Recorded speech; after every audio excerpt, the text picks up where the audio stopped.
Dito sa side na to, kaya may harang dahil bawal na po tayong pumasok dyan. Pero nililinis pa din po ng ating mga ng ating mga warriors yan. Lalo na pag sobrang daming kalat at nakakarating din po talaga dyan sa loob na yan. Ulitin ko lang, bawal po tayo dyan. Manila Bay, Dolomite Beach pa din po tayo at lakad.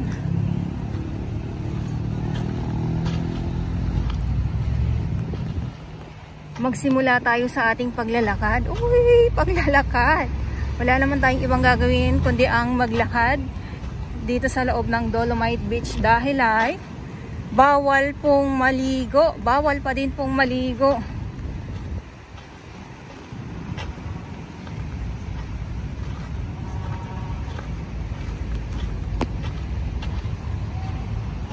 So bawat grupo ng ating mga warriors na naglilinis dito ay may mga oras po yan sila sa kanilang mga trabaho.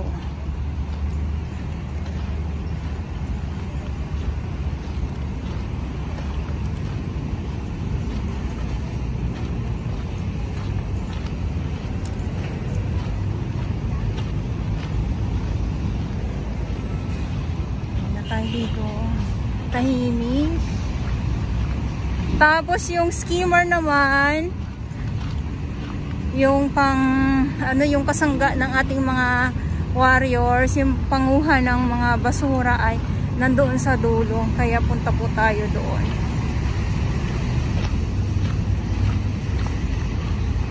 Pero doon sa sa Pasig River, ang dami pong kalat doon, grabe.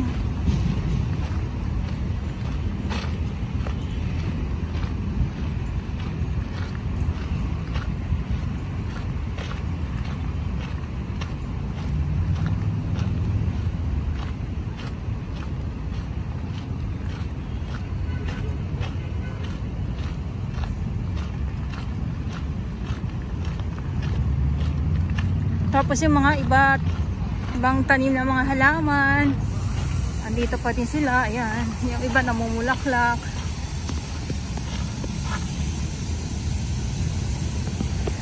Siyempre pag dito talaga ako ay napapahinto.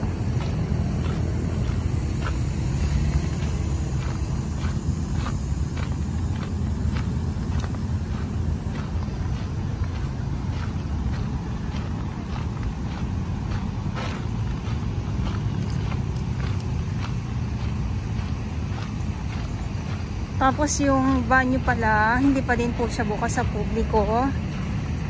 Sa mga nagtatanong, meron naman pong portalet.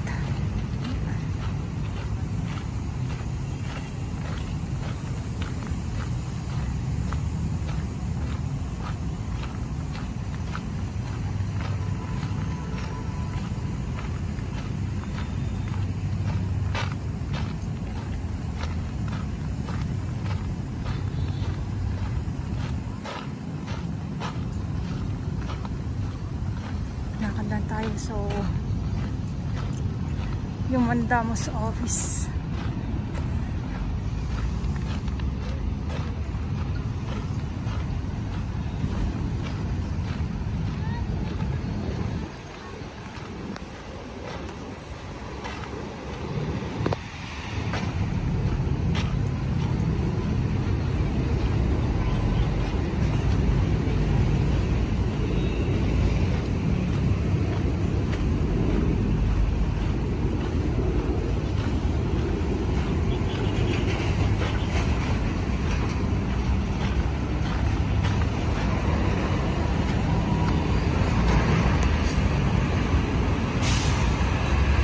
Ito yung Mandamos office ko.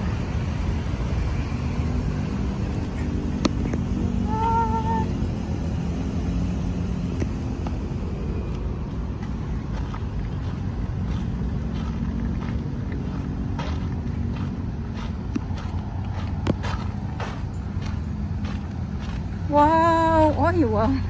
Nagpa-wow! Meron na ditong mga o diba kasi dito lang ngayon lang uli ako dito napadpad sa na to, sa side na to eh.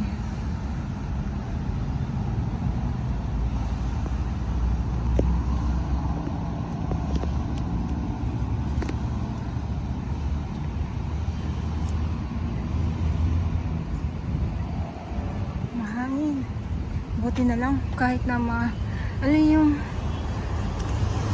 yung ano ng hangin ay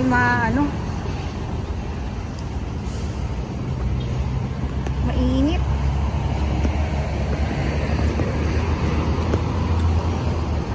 Tapos ito yung mga yung mga trash boom.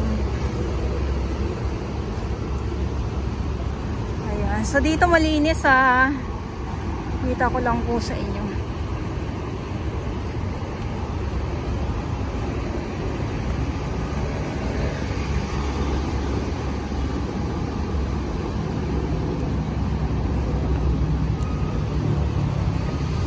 So nakaabang na itong trash skimmer po para kung sakali na talagang sumugod ang sandamakmak na mga iba't ibang mga kalat, andito kaagad siya, maka-rescue kaagad.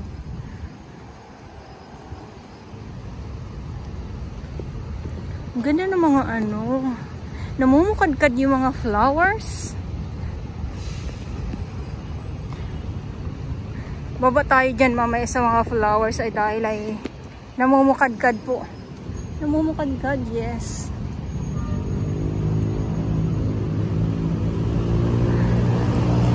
So dito naman sa dyan sa baba ay wala pong walang mga kalat na talagang tumpukan. Okay? So sana kita nyo po. Uy, kita nyo po ba?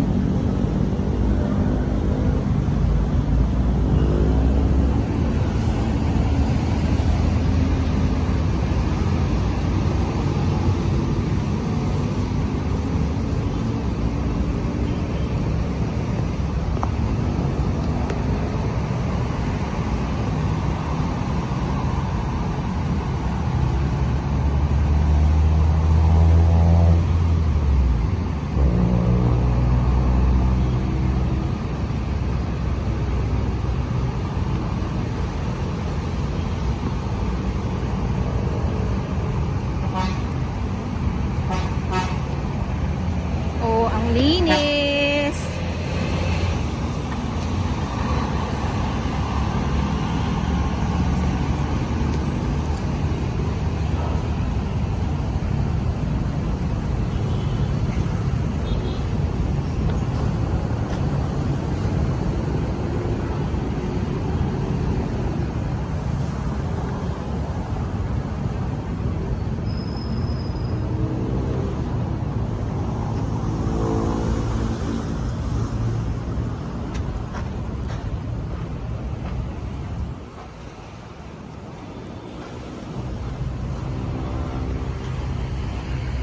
Dito tayo na.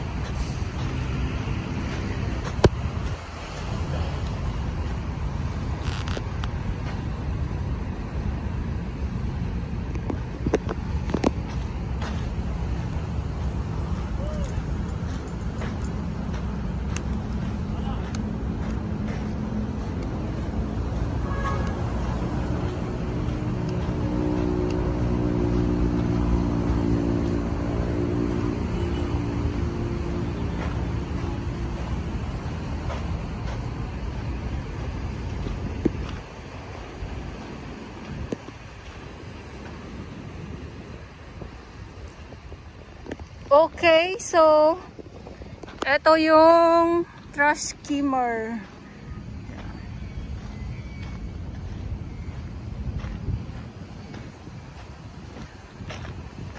Ay, pa-low tide na. Oh, ito na naman na ano na naman ako sa ay, pa-low tide.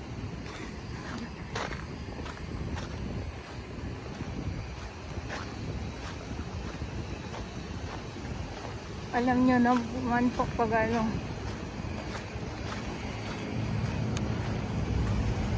So yung backhoe nandito din.